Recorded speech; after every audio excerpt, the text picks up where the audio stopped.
Elizabeth and I know this, but one of our favorite times of years is when the cherry blossoms finally start to come out, Josh, and we're getting to that point. That we are. It's almost daily. I've been going down to the waterfront just to kind of check up and keep you all updated on where we're at. And good news today, they've started to bud. Oh, awesome. Yeah, really exciting stuff. So within the next several weeks, expecting to really ramp up the growing conditions as more sunshine and warmer temperatures are on the horizon. But there you go, some of the buds that are starting to take shape out across Tom McCall waterfront.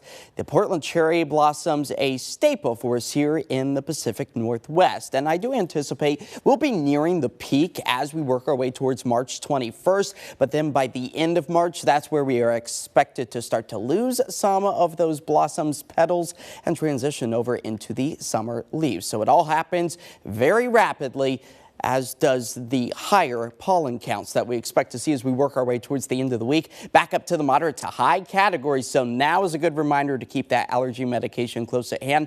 But today's pollen counts slightly lower because of the precipitation we picked up on, just about 1/10 of an inch for the I-5 corridor, closer to that 1/4 inch mark out along the coastlines. Our satellite and radar are still showing some heavier rain showers over the coast range, also picking up on a few of those light rain showers out along the coast. 1 or 2 of those could roll their way into the I-5 corridors. This small little batch of clouds will be the next major storm system that takes aim at not only the Pacific Northwest, but much of the country as we move our way through the next several days. So right now, out towards the airport, picking up on a stray raindrop or two as a few sun rays are starting to rain down out on the convention center here in downtown Portland as we sit at 52 degrees. Out towards southwest Washington, mostly cloudy skies, but the rest of us will be falling back into the low 40s as we push our way into the overnight hours with mostly cloudy but dry skies. So that little cloud bank that was developing out over the Pacific, it will be tracking its way further to the east, growing in size and intensity as it moves its way onshore,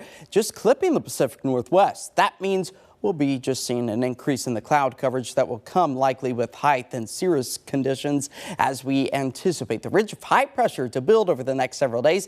That will dry us out, return the sunshine, and put those temperatures back in the sweet spot of the low to mid 60s. Let's time everything out for you here with the Futurecast. There you go, maybe just a raindrop or two as we work our way into tomorrow morning. Seeing some breaks in the clouds tomorrow afternoon to enjoy a bit of sunshine, temperatures in those mid 50s. But as we work our way into Thursday, more sunshine, a northerly breeze. That's where those temperatures will be warming back up into the mid 50s. And as far as additional rain accumulation goes, I really think that these numbers along the Willamette Valley slightly on the higher end of things.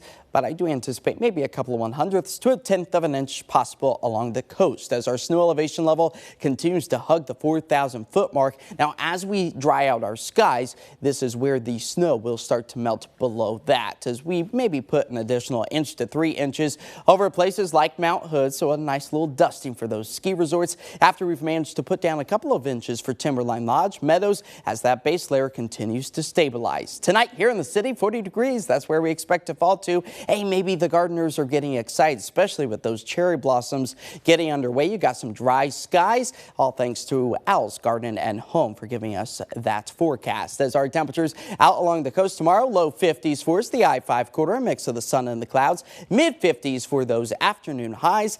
And look at your 7-day forecast. Doesn't get much better than that with highs in the mid 50s, more sunshine. And as we work our way to this weekend, that's where we spring forward 1 hour. So that means we will lose an hour of sleep, but gain an hour of daylight in the evening. So a transitional time for us as those temperatures also transition us to feel more like spring with highs in the low 60s. Yeah. Once again, your forecast has a little something for everybody. Try to keep everybody happy. I think you're doing an okay job. Yeah, thanks. Thanks, Josh. Hey, a reminder.